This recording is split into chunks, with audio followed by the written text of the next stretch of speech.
qui ne s'appelle plus taxe Chirac mais TSBA depuis quelques années. C'était une taxe qui avait été créée initialement par l'État pour financer les projets de développement en Afrique.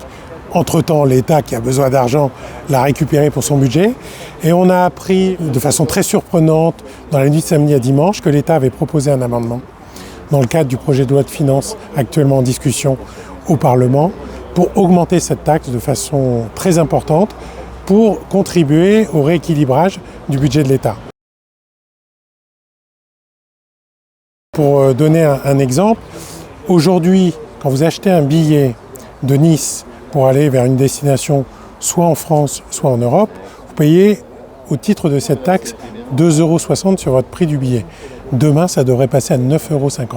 €. Et ce qu'on regrette en tant qu'aéroport, moi et mes collègues, ainsi que toute la chaîne du transport aérien, c'est que l'État n'ait pas fait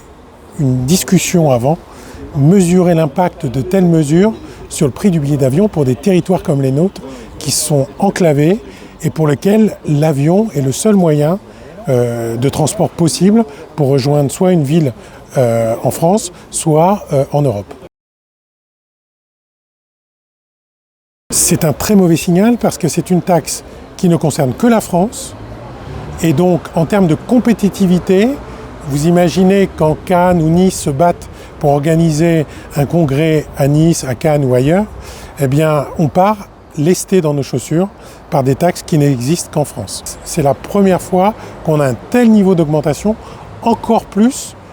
sur des billets pas chers, c'est-à-dire domestiques, classe éco, à un tel niveau. On tape très fort sur la capacité des Azuréens, par exemple, à pouvoir voyager demain en France ou en Europe.